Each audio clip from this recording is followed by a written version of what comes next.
So here's the thing about software updates.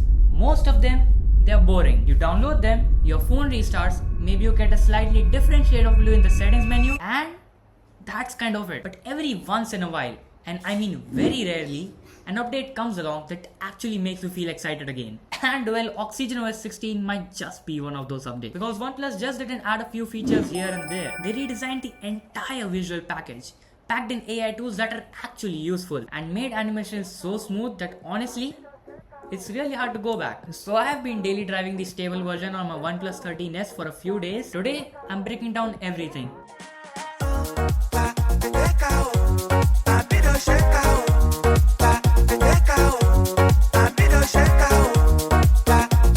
So the very first thing you'll notice when you boot up OxygenOS 16 is just how different everything looks. OnePlus calls this their new breathe with your design language, but it's more of like liquid glass. And yeah, they're not being too subtle about where the inspiration came from. Apple introduced this frosted glass aesthetic a while back.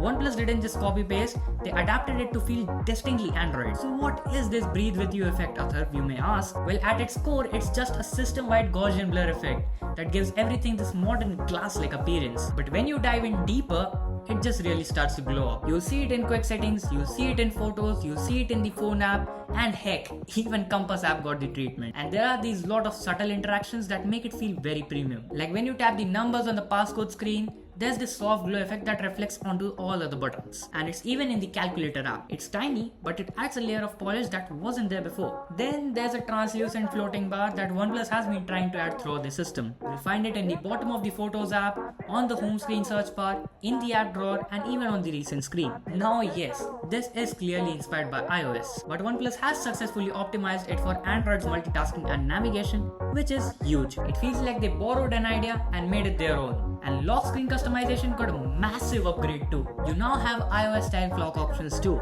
Full width fonts, asymmetric designs, minimalist styles, multiple font sizes.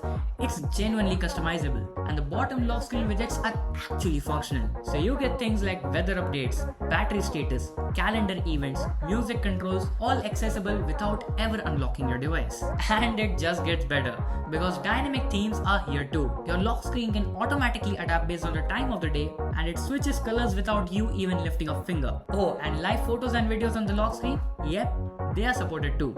Look, now I know some people are gonna say, well, this is just a cheap copy of iOS, and it might be in some ways. Every Android skin has been borrowing ideas from each other for the past few years. Samsung does it, Google does it, Xiaomi does it, heck, everyone does it. In my opinion, the question here isn't where the idea came from, it's rather how good it's implemented. And with OxygenOS 16, it absolutely is. Everything feels modern, cohesive, and polished in a way that OxygenOS 15 just wasn't there. Alright, now let's talk about those bouncy, jiggly animations. Because this is where OxygenOS 16 just really starts to flex. So a while back, OnePlus introduced something called Flow Motion, which is basically the new animation engine that makes feel every transition across the system like one continuous movement. So whether you're going from the always on display to the lock screen, and from there to the home screen, it's all seamless. There are no stutters, no awkward pauses, just smooth and natural motion.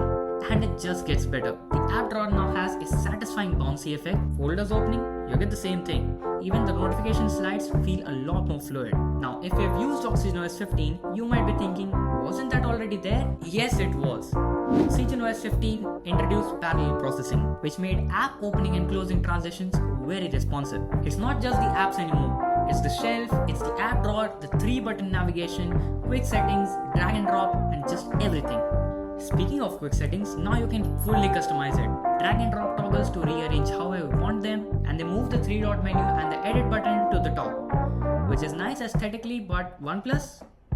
What about the ergonomics? How am I gonna use that phone? Whatever. The app drawer now got a completely new redesign. The search bar is at the bottom and it looks very similar to iOS, but more importantly, there's a new categories tab. And have I heard about... And have you seen this? I don't know what well, but more importantly, now there's a new categories tab, which auto-groups your apps based on their type. So instead of scrolling through a massive alphabetical list, you can jump straight to social, productivity, entertainment, games, what you want. Icon customization is way deeper now. You can now change icons with additional functionality, you can expand them to add shortcuts, and that is not where it ends. The icons can go like a pill or a huge square, and now they even support the new Flux themes, and the dark mode support is here too, which looks very similar to, I don't know who added this image, but it looks very similar to this. Thank you. And when you're using your phone dozens, maybe hundreds of times a day, those tiny moments of smoothness really make the experience better. It's just like the difference between using your phone and actually enjoying it.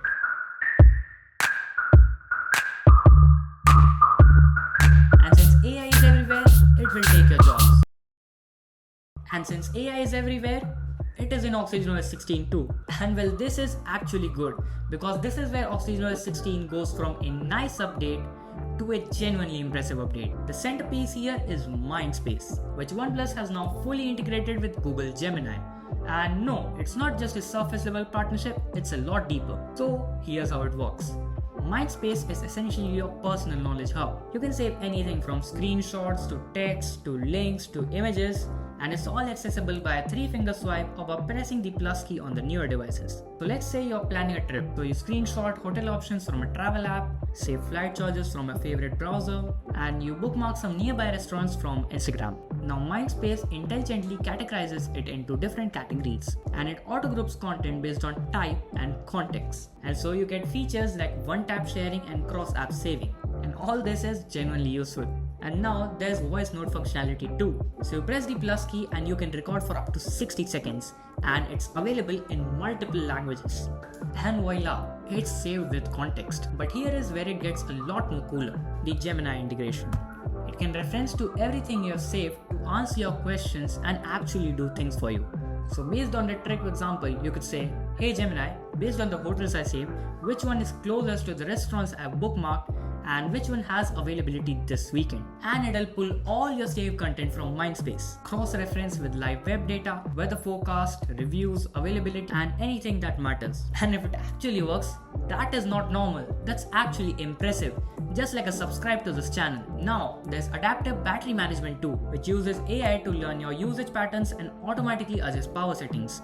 It reduces background drain, intelligently allocates power based on your behavior. AI camera features got upgraded too, so now you get a little better low light focus and exposure, improved night mode, AI portrait glow, and AI perfect shot for the optimal capture moment. The AI writer toolkit has been upgraded too. It's now available system-wide, and it can allow you to create text based on prompts, proofread existing text, adjust tone, and a lot more. Gemini integration currently works best in English, multi-language support is limited, and Mindspace usefulness depends on how much you actually use it. Because if you don't save content, I'd say it's even worse than Google Assistant. But at the times you do use it, it's genuinely one of the smartest AI implementations I've seen yet on Android. And iOS is just collecting dust.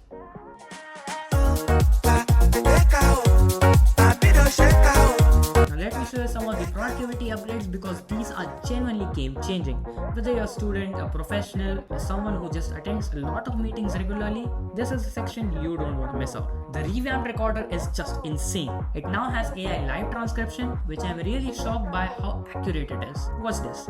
As I'm recording right now, and I say, Tony Stark was able to build this in a cave with a box of scraps. And you can find it live transcribing everything in real time. It also identifies different speakers in the recording, so if you're meeting with multiple people, it will automatically label speakers out of the box. And then there's automatic summary creation. It will condense a 30-minute recording into key points. Noise reduction automatically removes the ambient noise, and you can create shareable links for your recordings. So I tested this in a school meeting, and the results were honestly impressive. Sure, it wasn't perfect, but it was a lot better than I expected. Built-in video editing is here too. You can split and merge clips, there's speed ramping, there are transitions for words, there's a lot of motion effects, you get SFX, and a lot of other things.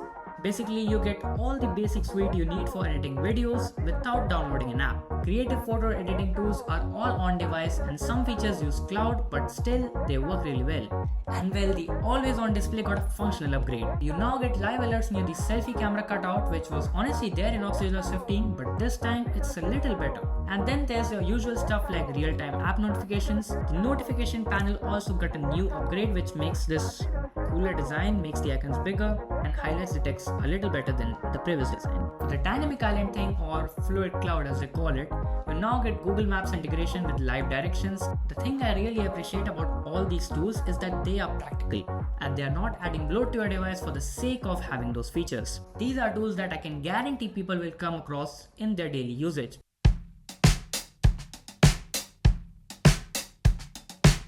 Now coming to gaming and performance, because this is a part we all love. While I've reduced gaming, I made sure to test it too. OxygenOS 16 introduces a game dashboard with two key features. So there's a power saving mode side and then there's a performance mode side. The championship mode pushes maximum performance for your device and it just cranks up everything. So you get the anti-aliasing effects and then you get the upscale effects, then there's touch booster and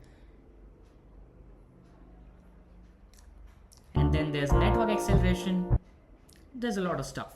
Alongside that, you get frame rate monitoring, quick mode switching, and the system intelligently manages resources based on the game you're playing. So I tested this with some Asphalt 9 Unite on max settings and trust me, it's a semi-demanding title. I played it for about 30 minutes and I gotta say, the frame rates were consistent.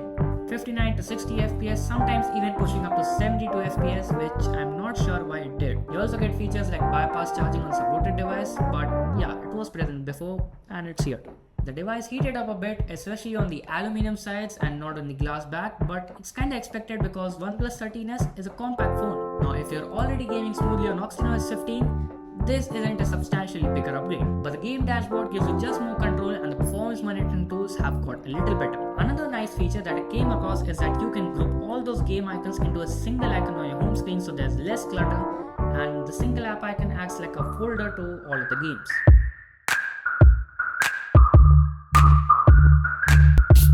Alright, so now this is essentially the Dhoti-Kholing Moment of OxygenOS 16, because here is all the stuff that OnePlus didn't tell you about and the issues I experienced after the update. First, the bloatware, it's still here. OnePlus hasn't cleaned up the pre-installed apps that most people don't want, and I kinda didn't expect this, and of course it is here. Some can be uninstalled, but not all of them, and that's kinda frustrating, especially on a phone in this price range. Second, battery drain. Multiple users, including myself, have noticed faster battery drain after upgrading to OxygenOS 16, and honestly, the device heats up a little bit more on idle, which is really similar to the iOS 26.1 case we saw earlier this fall. I'm having to charge the device a little bit more now, but it can still last a full day. The overnight battery drain is around 2 to 4%, which used to be around 1% on OxygenOS 15. And so that's about it. There are also a few bugs which I didn't experience but are reported on the community. The first one is that the Wi-Fi networks don't switch as smoothly as they used to, even though this is a stable build. If you have multiple Wi-Fi networks at home, or at least just two SSIDs for two different bands, then this is gonna affect it because it just doesn't switch automatically to the better signal. And the notification behavior has changed. You now only get expanded notifications when there's a single message. As soon as the second message comes in, it collapses. Not sure if that's a bug or it's intentional, but this is annoying. So here's the big question. Should you update to OxygenOS 16? I'd say absolutely yes for most people. If you're a flagship user with device like OnePlus 13 or OnePlus 13s or maybe the 12 series, then definitely it's a good time to upgrade. And your hardware can absolutely handle all those new features. And the AI integration is very well optimized for your devices. Now for the mid-range users, I'd request them to wait a month or two after the stable build drops for their devices. And mostly that's about it, because these two nodes were the most important and I think anyone else can safely upgrade as long as you are okay with all these new flashy theming. So the bottom line, if you're on a flagship OnePlus device and you crave for all those new customization features and wanna tackle your iOS friends, go for it. Yeah, like right now, go for it. And that's OxygenOS 16. Liquid glass-like design, buttery smooth animations, genuinely useful AI, and a few bugs that still remain. I'm curious if you're updating or waiting for the next patch. Let me know in the comments. Please hit that subscribe button if you enjoyed the video. It takes a lot of effort to make these, and I'll see you in the next one.